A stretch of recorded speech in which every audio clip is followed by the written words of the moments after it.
मुझे बताएगा कि आवाज़ क्लियर आ रहा है।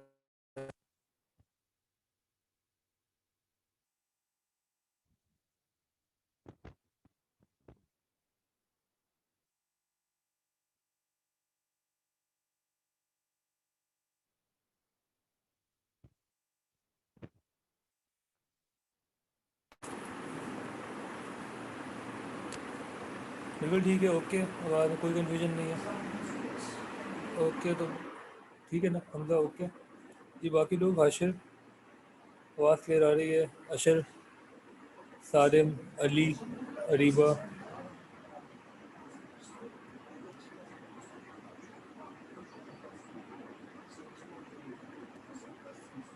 ठीक है।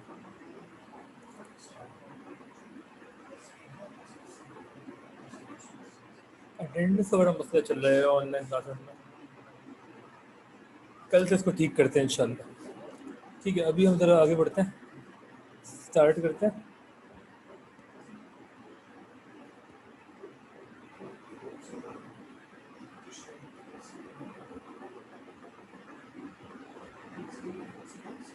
ओके ठीक है। तो हमने लास्ट चीज़ क्या पढ़ी थी, कोई बता सकता है? ऑनलाइन फिजिकल क्लास में what was the last thing we discussed? जब हम फिजिकल क्लास पढ़ रहे थे, आखिरी चीज़ क्या पढ़ी थी हमने? मैसेज छोड़ के बता देंगे। सप्लाई सप्लाई स्टार्ट करी थी हमने, ठीक है। फैक्टर फैक्टर सप्लाई हमने स्टार्ट किए थे, बिल्कुल ठीक है। हमने ऑडियो में बताओगे हमने पहला फैक्टर क्या लिखा था हमजा?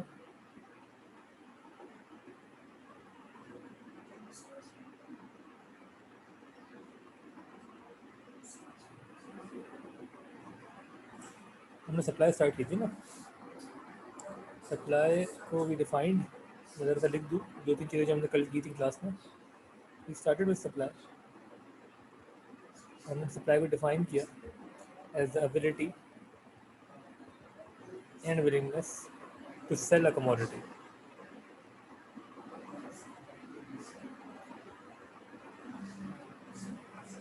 ठीक है। और हमने लॉ ऑफ सप्लाई डिफाइन किया।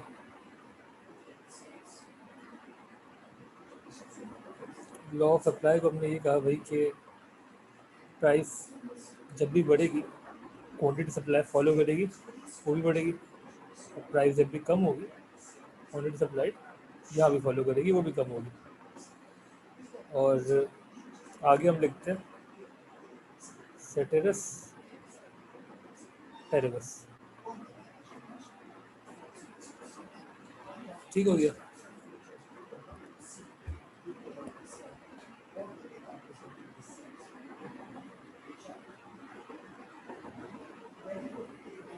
ठीक है, मैं कह रहा था ऑडियो में अगर बता सकें आप कि हमने फैक्टर कौन सा लिखा था, कौन कौन से फैक्टर लिख चुके थे? फैक्टर अफेक्टिंग सप्लाई में हमने पहला फैक्टर क्या लिखा था? एक मिनट सर बताता हूँ, एक मिनट।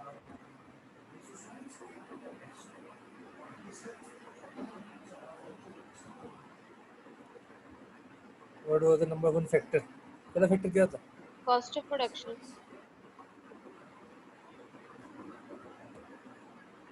सर सप्लाई का हमने ग्राफ भी किया था एक, और जो है मतलब समझाने के लिए आपने ग्राफ बनवाया था, और फैक्टर्स अफेक्टिंग सप्लाई में कॉस्ट ऑफ प्रोडक्शन, बस ये समझा दिया था एक पॉइंट। मतलब मुझे बिल्कुल भी ऑडियो पता नहीं क्यों आवाज़ नहीं आ रही। रीम जवाब आ गया, ठीक है। सर कॉस्ट ऑफ प्रोडक्शन आपने फैक्टर्स अफेक्टिंग सप्लाई का एक पॉइंट समझाया कैसे था प्रोडक्शन, जी। बिल्कुल ठीक है। हमने पहली बात की थी कि फैक्टर अफेक्टिंग सप्लाई में the number one factor would be cost of production, क्योंकि cost of production is the key factor that affects the ability to supply, ठीक है ना। The more the cost the lower your ability, जितनी कम cost होगी to produce उतना आपको ज़्यादा एबल होंगे प्रोड्यूस करने के लिए। तो जब भी कॉस्ट ऑफ प्रोडक्शन बढ़ेगी वी कंक्लूडेड कि यार सप्लाई कम होगी, और सप्लाई कम होने का मतलब क्या है कि सप्लाई में शिफ्ट आएगा, सही है ना। ये वाली बात जो हमने लिखी थी कि फैक्टर्स जब भी चेंज होंगे, ये हमने डिस्कस की थी ना यहाँ पे, फैक्टर्स जब भी चेंज होंगे तो चेंज इन डिमांड का आता है। डिमांड के आगे सप्लाई भी लिख दें, डिमांड सप्लाई उस वक्त चेंज होगा जब फैक्टर्स में चेंज आएगा। क्वांटिटी डिमांडेड या क्वांटिटी सप्लाइड कब चेंज होगी? जब प्राइस में चेंज आएगा। ठीक है, ये हमने लास्ट क्लास में देखा था, लास्ट ऑनलाइन क्लास में। तो शिफ्ट होगा, मतलब अगर मैं बोल रहा हूँ सप्लाई कम हो रही है या मैं बोल रहा हूँ डिमांड कम हो रही है, तो मैं इम्प्लाई कर रहा हूँ कि सप्लाई कर्व इज शिफ्टिंग। ठीक है, फैक्टर्स की वजह से हमेशा सप्लाई में या डिमांड में शिफ्ट आएगी। Factors other than price, price के अलावा जो भी फैक्टर चेंज होगा उस वजह से सप्लाई और डिमांड जो है वो शिफ्ट होगी। डिपेंडिंग के फैक्टर अफेक्ट किस चीज़ को कर रहे हैं, सप्लाई को कर रहा है या डिमांड को कर रहा है। कॉस्ट ऑफ प्रोडक्शन डिमांड को अफेक्ट नहीं करेगी, कॉस्ट ऑफ प्रोडक्शन सिर्फ सप्लाई को अफेक्ट करेगी। इसीलिए कॉस्ट ऑफ प्रोडक्शन जब भी कम होगी, सप्लाई ज़्यादा होगी। यहाँ तक हम डिस्कस कर चुके थे लास्ट क्लास में। यहाँ से सबको क्लियर है तो ओके रख के भेज दें, किसी को कोई कन्फ्यूजन है पूछ लें।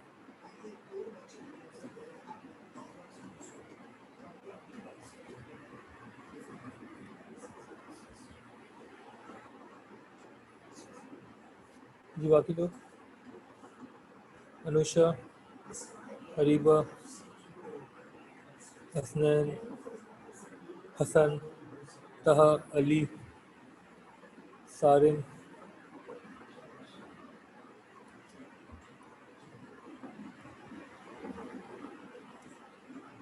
पिछले पेज दिखा देते हैं। ठीक है, ओके।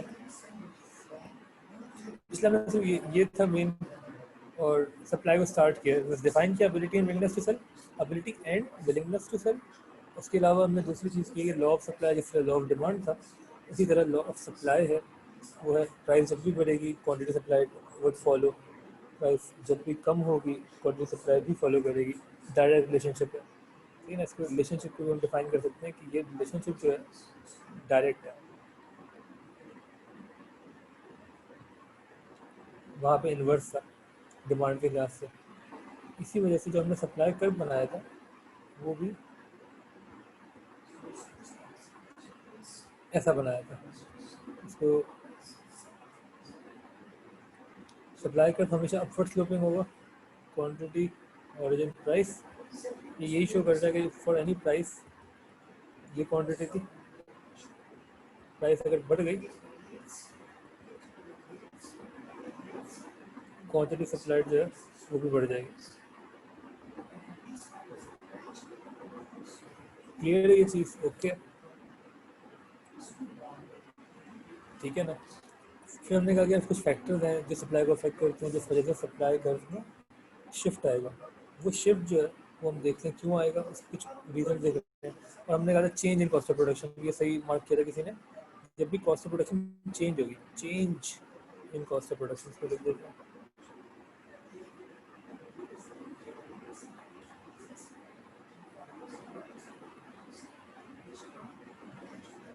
ठीक है, अच्छा उसके अलावा और क्या होगा भाई? कॉस्ट ऑफ प्रोडक्शन का बढ़ना कम होने से सप्लाई चेंज होगी, बिल्कुल ठीक है। उसके अलावा और कोई फैक्टर है जो कि सप्लाई को अफेक्ट करेगा?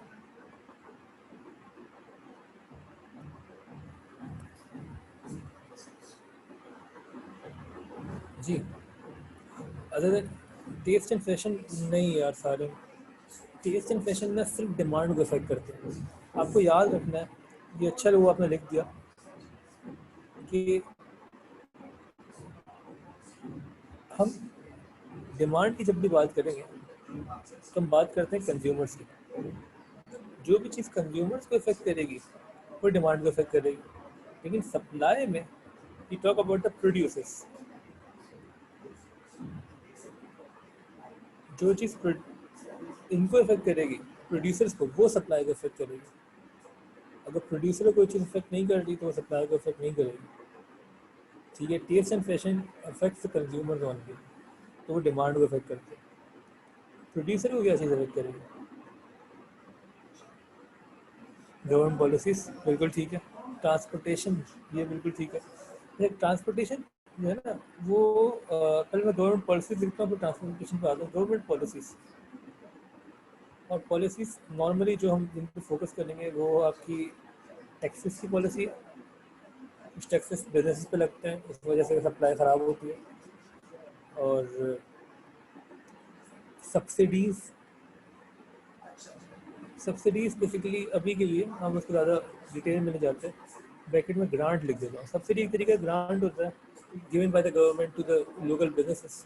जैसे फॉर एग्जांपल मैं बोलूँ कि यार पाकिस्तान में जो स्टील मिल है, चलो वो तो गवर्नमेंट का अपना बिजनेस है, वरना मैं बोलूँ कि कोई टेक्सटाइल इंडस्ट्री है, टेक्सटाइल मिल है पाकिस्तान में, और है वो प्राइवेट, लेकिन वो लाखों लोगों को एम्प्लॉय करती है क्योंकि जगह जगह पे है, और लेकिन उनको नुकसान हो रहा है, they are not able to compete with foreign producers, उनकी कॉस्ट ज़्यादा है, उनको मसले हैं। तो गवर्नमेंट क्या करेगी, क्योंकि गवर्नमेंट को पता है यार कि अगर ये बंद हो गई तो लाखों लोग बेरोज़गार हो जाएंगे, क्योंकि उनके साथ ऐसे अटैच है ना। नंबर वन रीज़न जो होता है ना गवर्नमेंट का किसी भी बिजनेस को हेल्प करने का, वो एम्प्लॉयमेंट ही होता है। गवर्नमेंट नहीं चाहती कि एम्प्लॉयमेंट ख़राब हो। अगर लोग बेरोज़गार हो गए, अनएम्प्लॉयड हो गए, तो फिर 10 मसले फॉलो करते हैं जो कि हम पढ़ेंगे आगे जाकर। तो गवर्नमेंट क्या करेगी, सपोर्ट करेगी अपनी लोकल फर्म्स को। सपोर्ट करने का एक तरीका होता है, उनको सब्सिडी दे देगी। सब्सिडी एक तरीका ग्रांट होता है, एक अमाउंट होती है जो आपने दे दी किसी बिजनेस को ताकि वो सर्वाइव कर जाए। वो सर्वाइव करेगा तो लोगों की जॉब सर्वाइव करेंगी। ठीक है, तो गवर्नमेंट की पॉलिसीज़ में नॉर्मली सब्सिडी की पॉलिसी भी आती है। उसके अलावा लेजिस्लेशन हम लिख सकते हैं। लेजिस्लेशन भी एक पॉलिसी की तरीके से होती है। लेजिस्लेशन बेसिकली आप समझ लें कि एक तरीके से बैन करना या अलाउ करना किसी भी चीज़ को।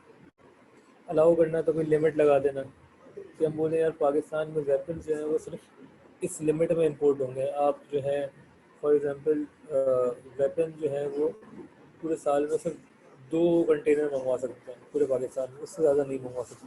गवर्नमेंट ने लिमिट लगा दी, या गवर्नमेंट ने बैन लगा दिया कि पाकिस्तान में शराब जो है वो, अल्कोहल जो है वो इंपोर्ट नहीं होगी।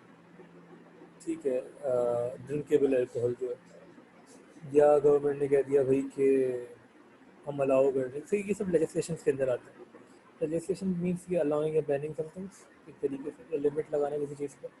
तो वो सब गवर्नमेंट पॉलिसीज हैं, they will obviously affect the producer, therefore they will affect the supply. और वो पॉलिसी देख के हमें समझना होगा कि सप्लाई बढ़ेगी या कम होगी, that will depend on the policy. Clear है ये चीज़, समझ में आ रही है तो ओके लिख के भेजें, कोई कंफ्यूजन है पूछना।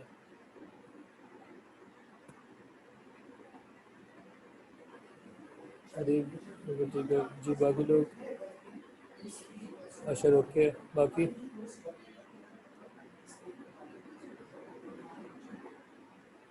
अटेंडेंस बढ़ गई हमारी अचानक से, क्या हो गया, कहाँ थे तुम लोग? अब्दुल अभी लेट क्यों ज्वाइन किया? मारिया लेट ज्वाइन किया है, अली लेट ज्वाइन किया है, नवीटा लेट ज्वाइन किया है, क्या कर रहे हो यार तुम लोग? टाइम दिया हुआ एक।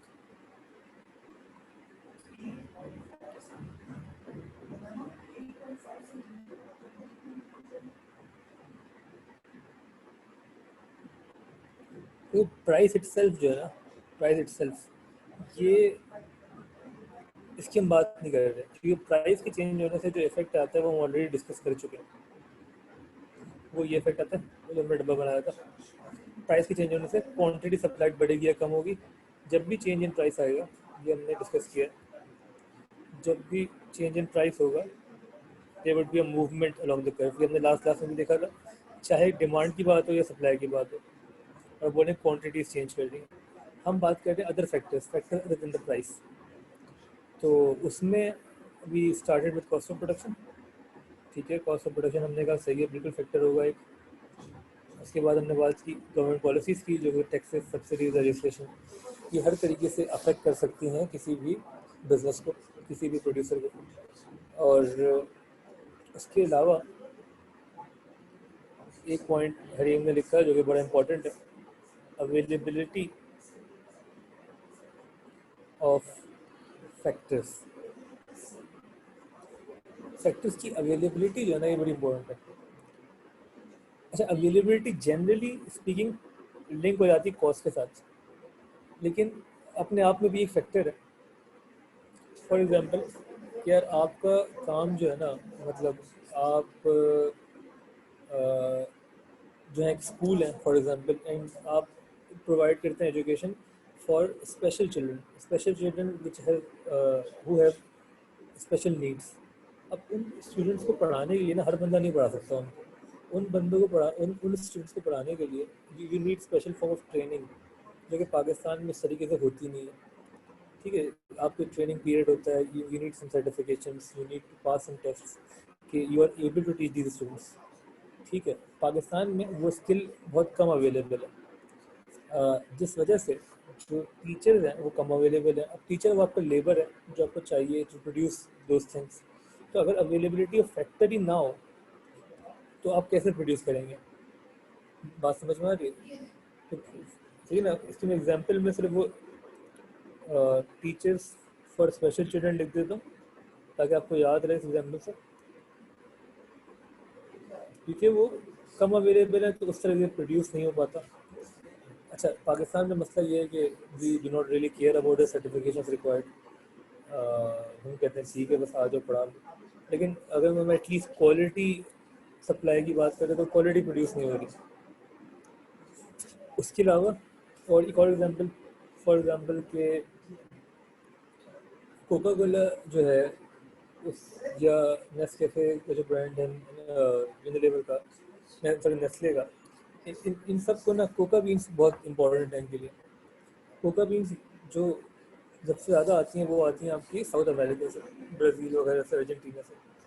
अब वो साउथ अमेरिका से आती है कोका बीन्स, और सारी अवेलेबिलिटी वहाँ पे है फैक्ट्रीज की, क्योंकि वो उनका रॉ मटेरियल है, वो उनका लैंड है that is use in the production.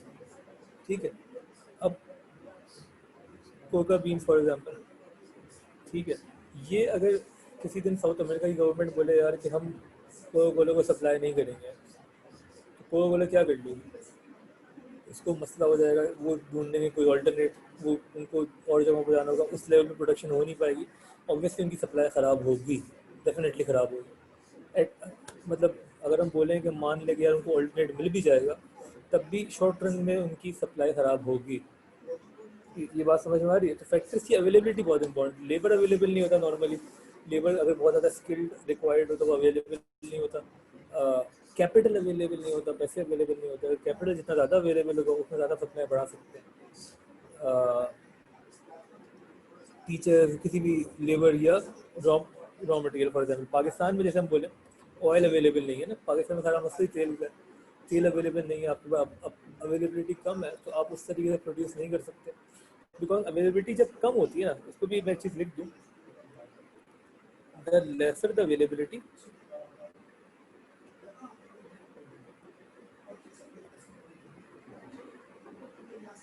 The more the cost. जितनी कम कोई चीज़ अवेलेबल होती है ना, उतनी ज़्यादा उसकी कॉस्ट या वैल्यू होती है। ये हमने डिस्कस किया सप्लाई में भी, पहले भी कहा था, जितनी कम अवेलेबल होगी ना कोई चीज़ उतनी ज़्यादा प्रेशियस हो जाएगी वो, तो उतनी ज़्यादा उसकी वैल्यू होगी। जो बहुत ज़्यादा अबंडेंस में अवेलेबल है ऑब्वियसली उसकी वैल्यू कम होती रहेगी, तो उसकी वैल्यू बढ़ जाएगी। ठीक है, पाकिस्तान में अगर आपको पता हो कि अगर आपके कोई घर में पान वगैरह खाता हो, तो जो इसमें स्पेसिफिक छालिया जो डलती है, वो छालिया जो है ना वो भी इम्पोर्ट होती है, और जो यहाँ पे बनती है उस क्वालिटी की नहीं बनती। उस उस छालिया का मसला चल रहा है, वहाँ भी सप्लाई कम हो गई है, उसकी वैल्यू बहुत ज़्यादा बढ़ गई है। तो जितनी ज़्यादा लेस अवेलेबल होगी कोई भी चीज़, उतनी ज़्यादा उसकी वैल्यू होगी। तो अवेलेबिलिटी को मैं जब भी कह रहा था कि generally it is linked with the cost of production, लेकिन इसको अपने आप में भी सेपरेट फैक्टर डिफाइन कर सकते हैं। आप लेबर की बात करें, आप रॉ मटेरियल की बात करें, या किसी भी चीज़ की बात करें, किसी भी सेक्टर की। समझ में आ रही है बात? क्लियर है तो ओके लिख के भेजें, कोई भी कन्फ्यूजन है पूछ लें।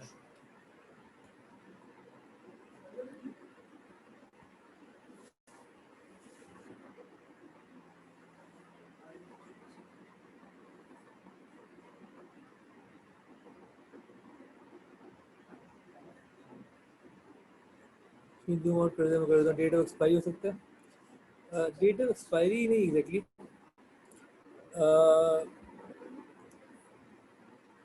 वो भी सही कह रहा है, इलास्टिसिटी बात की नहीं, एक्सपायरी डेट को भी हम कंसिडर नहीं करेंगे, किसी वजह से नहीं करेंगे। और जो इलास्टिसिटी वाली बात कर रहे हैं वो भी ठीक कर रहे हैं। नहीं, नहीं, इसके अलावा क्या फैक्टर होगा?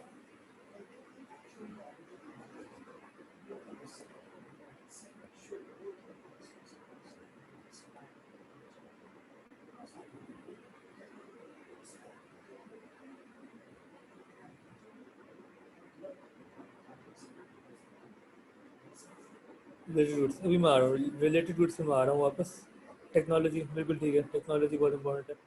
अरे टेक्नोलॉजी भी ना एक तरीके से कि technology the change in technology will obviously effect your production methods. Technological level जब भी चेंज होगा कुछ चीज़ों की आउटपुट बढ़ जाएगी, कुछ ही कम भी हो जाएगी। जैसे फॉर एग्जांपल मोबाइल फ़ोन्स के आने की वजह से पहले मतलब मोबाइल फ़ोन स्मार्टफोन के आने से पहले, वो बहुत दूर की बात नहीं कर रहा मैं, 10-15 साल पहले की बात, 15 साल पहले, 10 साल पहले कर लें आप। दो आईफोन सबसे पहले कब लॉन्च हुआ था? 2007-8 में ऐसे ही कुछ। खैर, तो उससे पहले पिक्चर खींचना एक बड़ा मुश्किल काम था ना। अब तो आप जब चाहें जो चाहें आप पिक्चर्स लेते रहते हैं। उससे पहले जो दौर था वो था आपका फ़ोटो स्टूडियोज़ का दौर, जो कि अभी भी अवेलेबल है। कोडैक जो है एक कंपनी है, शायद आपको नाम सुना हो, जो कि फिल्म बनाती थी, फ़ोटो, वो कैमरा, इसके कैमरे फिल्म होते थे। इनको बड़ा नुकसान हुआ after the invention of smartphones, innovation of smartphones. क्यों? क्योंकि जब टेक्नोलॉजी इम्प्रूव हुई तो वो कोडैक को किसी ने पूछा नहीं, इनकी डिमांड कम होना शुरू हो गई। सही, टेक्नोलॉजी की वजह से डिमांड पे इफेक्ट पड़ता है, वो हम डिमांड में भी लिख सकते हैं। उनको बड़ा नुकसान होना शुरू हुआ क्योंकि लोग अब वो यूज़ ही नहीं कर रहे। हाँ, सप्लाई बढ़ी किसकी? सप्लाई बढ़ गई स्मार्टफोन्स की। सप्लाई कम किसकी हुई? या आहिस्ता आहिस्ता अपना काम समेटना शुरू होगा, अब तो नॉन एग्जिस्टेंट है ऑलमोस्ट, क्योंकि लोग वो उस तरीके की यूज़ ही नहीं करते जिस लेवल पे पहले काम होता था। अब उस तरह का आउटपुट बना ही नहीं रहे, सप्लाई कम हो चुकी है। ठीक है, कुछ चीज़ों की सप्लाई बढ़ेगी, कुछ की सप्लाई कम होगी। सिमिलरली वेदर कंडीशन कह सकते हैं आप।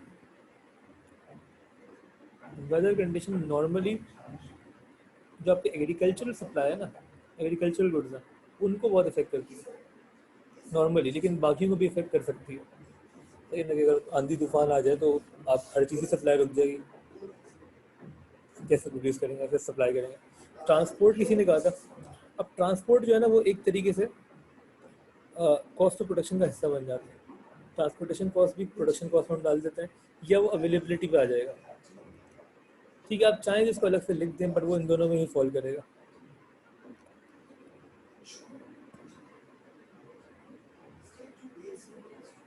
कॉम्बोरेटर गुड, रिलेटेड गुड्स, सही है। अच्छा, रिलेटेड गुड्स मैं बता देता हूँ।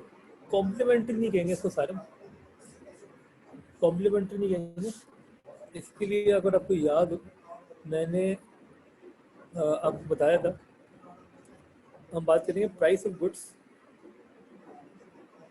Price of other goods.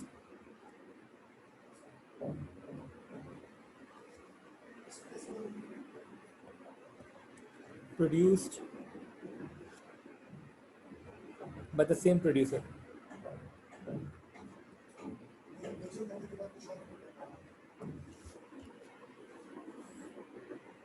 अगर एक प्रोड्यूसर एक से ज़्यादा गुड्स बना रहा है, अदर गुड भी बना रहा है, आपकी गुड के अलावा कोई और गुड भी बना रहा है, तो उनकी प्राइसेस भी आपको इफेक्ट आएगा। फॉर एग्जांपल, इसकी हमने एग्जांपल की थी कि आपके पास एक फैक्ट्री अवेलेबल है, आप जो है कोका कोला है आप फॉर एग्जांपल, तो कोका कोला लिमिटेड जो है, इसको किसी और से लिख देते हैं,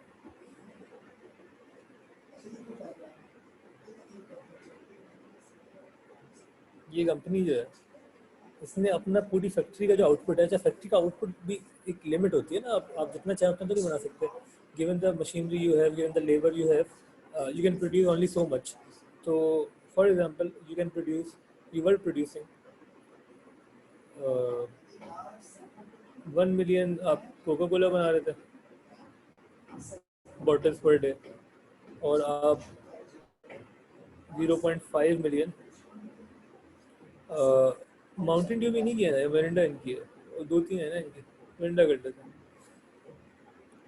नहीं, फांटा है मेरे ख्याल से यार, ये जैसे पेप्सी और कोक में डिवाइड किया हुआ है ना, बिल्कुल फांटा इनकी है। चलिए, ये दोनों आप बनाते हैं, कोका कोला लिमिटेड फांटा भी बना रहा है, और कोका कोला लिमिटेड जो है कोका कोला भी बना रहा है। ठीक है, ये दो इनकी बेवरेजेस हैं जो कि सबसे ज़्यादा चलती हैं। 1 मिलियन कोका कोला बनाता है, 0.5 मिलियन फांटा बनाता है। अब होता क्या है कि इसकी जो लिमिट है ना फैक्ट्री की, वो है ही 1.5 मिलियन। इन दोनों को ऐड करके 1.5 मिलियन, वो अपनी फुल कैपेसिटी पे काम कर रहे हैं, जो क्योंकि जितनी भी बड़ी कंपनीज हैं और अच्छी कंपनी है, वो अपनी फुल कैपेसिटी पे काम करती है, वो अपनी कैपेसिटी ज़ाया नहीं करती। उनको पूरे ये पूरी स्टडी होती है कि हाउ टू मतलब utilize the most of your capacity available, तो वो इस पूरे पे काम कर रहे हैं। अब क्या हुआ, फॉर एग्जांपल हुआ ये कि भाई प्राइस जो है ना बढ़ गई फांटा की। हमें लॉ ऑफ सप्लाई पता है कि अगर फांटा की प्राइस बढ़ रही है, the quantity supplied of Phanta should rise. ठीक है, ये राइज हुई, मतलब कि अब आप 0.8 मिलियन 0.8 मिलियन फंडा बना रहे हैं। तो अगर आपने फंडा को बढ़ा दिया, क्योंकि आपकी एक लिमिट है, कैपेसिटी है, तो आपको कम किसको करना हो, कोका कोला को। कोका कोला आपने कम करके 0.7 कर दी, 0.7 मिलियन कोका कोला।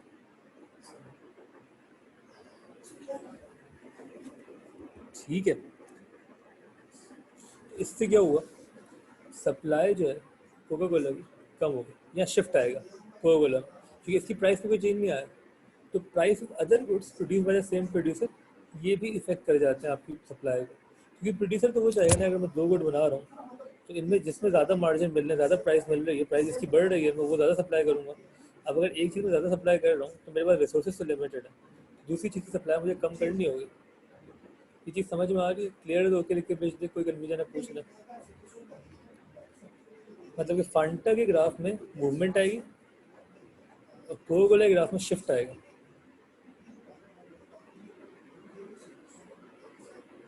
कोई मसला है इसमें पूछना, नहीं तो ओके लिख के भेजना। मैं मोटिवेशन पे आता हूँ, ये चीज़ समझ में आ गई है तो बता दें। मोटिवेशन में बताता हूँ, जॉइंटली सप्लाइड गुड्स ही बताता हूँ जी, जॉइंटली सप्लाइड गुड्स हम बताते हैं अभी, बाकी लोग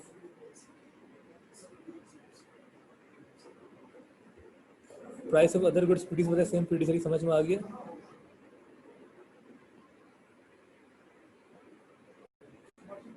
ओके, इसका अगर मैं रूल बना लूँ, रूल क्या होगा, इसका रूल ये होगा कि जब भी price of A would rise, the supply of B would fall. है ना, प्राइस ऑफ ए बढ़ी, दूसरे की सप्लाई कम हो गई। If A and B are produced, इसको लिख भी देता हूँ, if A and B are produced by the same producer. तो ये रूल बना लिया हमने।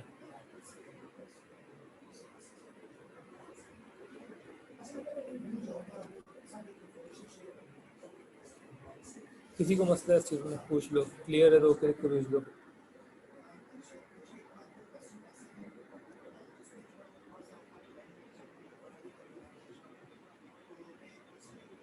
अगला हम करते हैं,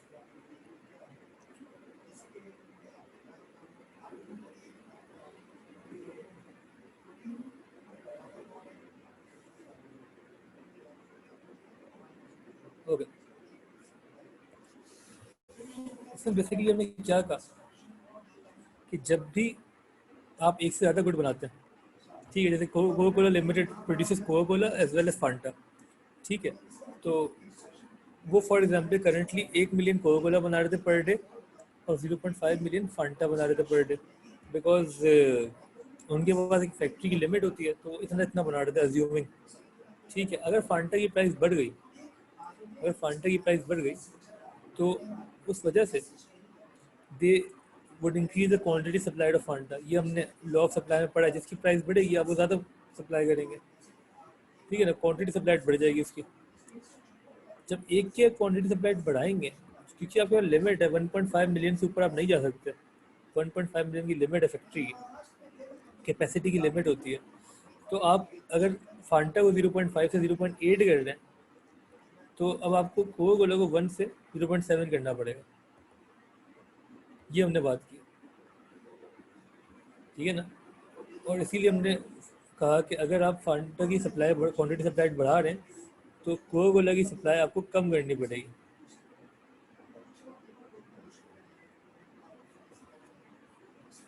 ठीक है, और सब ने रूल बना लिया कि जब भी अगर ए और बी सेम प्रोड्यूसर प्रोड्यूस कर रहे हैं तो जब भी प्राइस ऑफ ए बढ़ेगी the supply of B would fall. Clear है ये चीज़? तो ओके लिख के भेज दें, कोई कुछ पूछना है पूछ लें।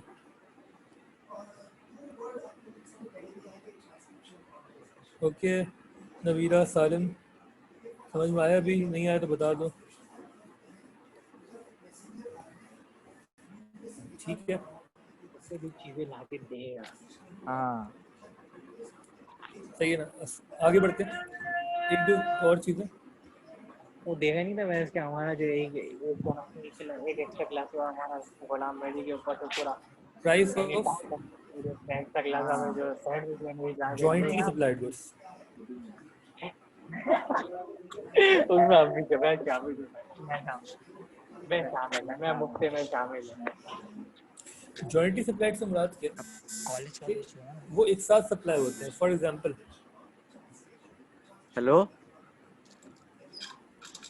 अजीज, बीफ एंड हाइट्स,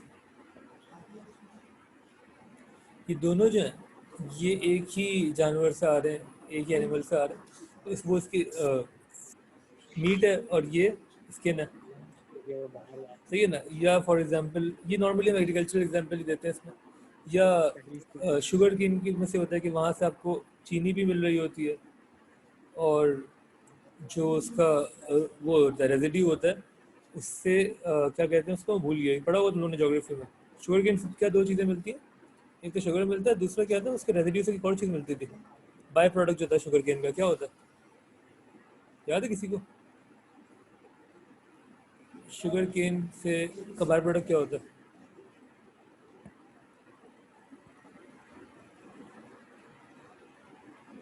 याद है किसी को? ठीक,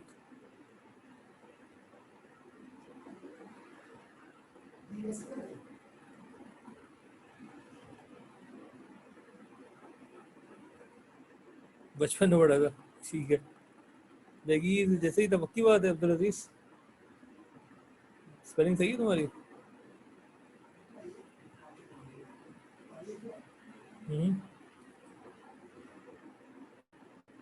ठीक है भाई, मुझे ना इसकी प्रोनाउंसिएशन समझ में आ रही है ना स्पेलिंग, लेकिन बस मान लें कि कुछ है।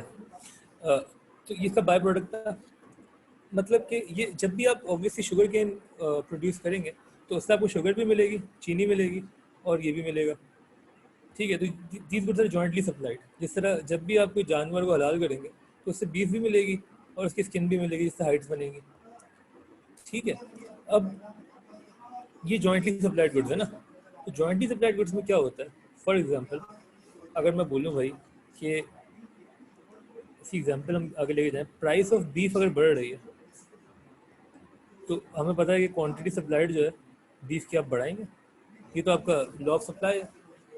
लेकिन वो जब बढ़ेगी तो आप ये देखेंगे मार्केट के अंदर हाइट्स की सप्लाई भी बढ़ गई है, बिकॉज उसके लिए ऑब्वियसली आपने ज़्यादा जानवर हलाल किए तो आपको एक्स्ट्रा हाइट भी मिल रही है, उनकी सप्लाई अपने आप बढ़ गई, ठीक है ना। या सिमिलरली प्राइस ऑफ शुगर अगर बढ़ रही है तो उस वजह से क्वांटिटी सप्लाइड जो है, बगीज कहेंगे इसको, जो भी कहेंगे, वो बढ़ेगी। Sorry, quantity supplied of sugar बढ़ेगी, जिसकी प्राइस बढ़ी उसकी क्वांटिटी सप्लाइड बढ़ेगी, लॉ ऑफ सप्लाई है ना। यहाँ तक तो लॉ ऑफ सप्लाई है, ये भी लॉ ऑफ सप्लाई है। उसके बाद क्या होगा, because for supplying more sugar you need more sugar canes, and when you bring in more sugar canes you will be producing more of veggies क्योंकि वो उसका बाय प्रोडक्ट है, तो इसकी सप्लाई भी बढ़ जाएगी। तो price of jointly demanded jointly supplied goods भी इंपॉर्टेंट है। किसी को मसला इस चीज़ में पूछ लो, क्लियर है तो ओके लिख के भेज दो। इसका रूल बेसिकली क्या बन गया, प्राइस ऑफ ए बढ़ने की वजह से सप्लाई ऑफ बी बढ़ेगी या कम होगी, जल्दी से बताएं। प्राइस ऑफ ए बढ़ने की वजह से सप्लाई ऑफ बी क्या होगी if A and B are jointly supplied?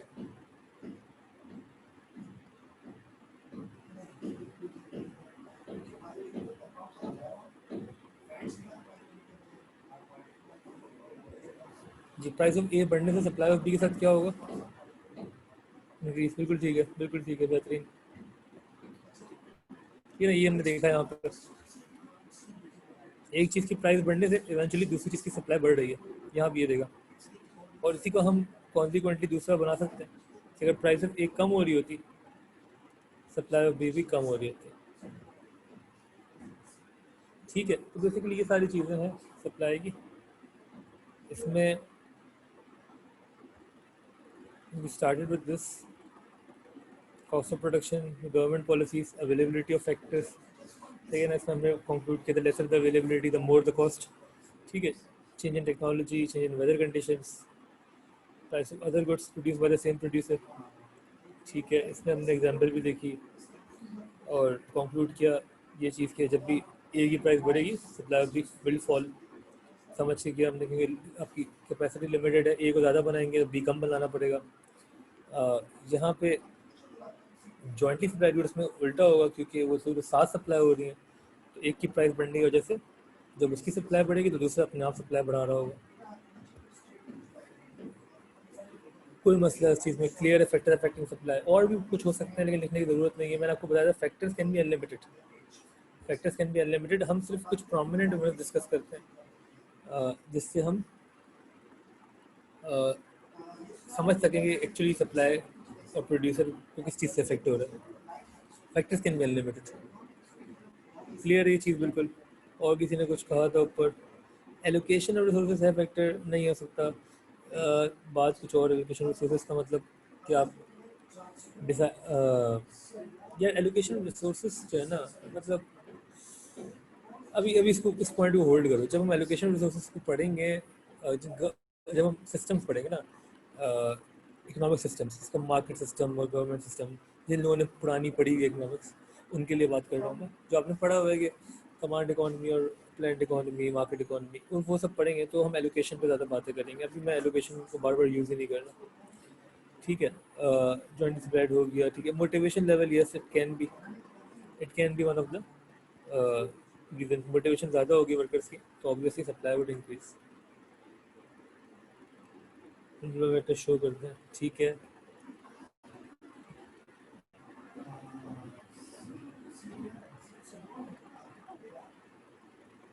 जी ये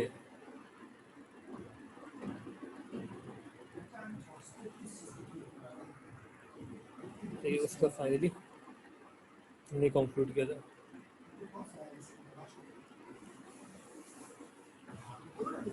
क्लियर है यहाँ तक?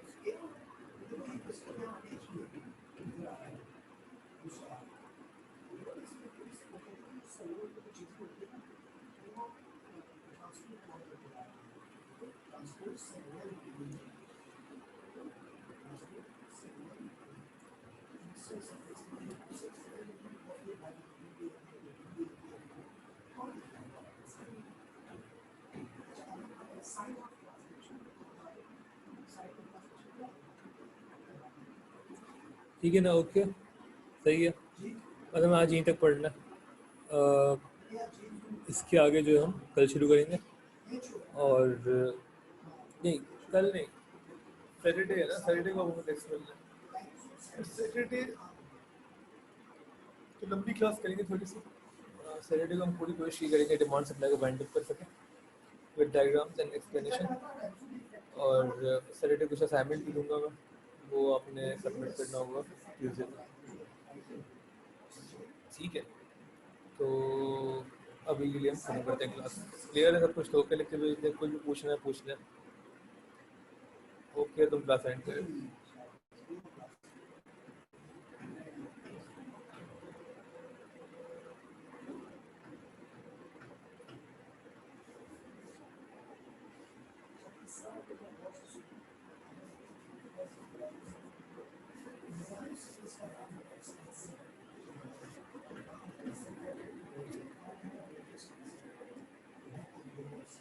ठीक है भाई, अल्लाह हाफिज़।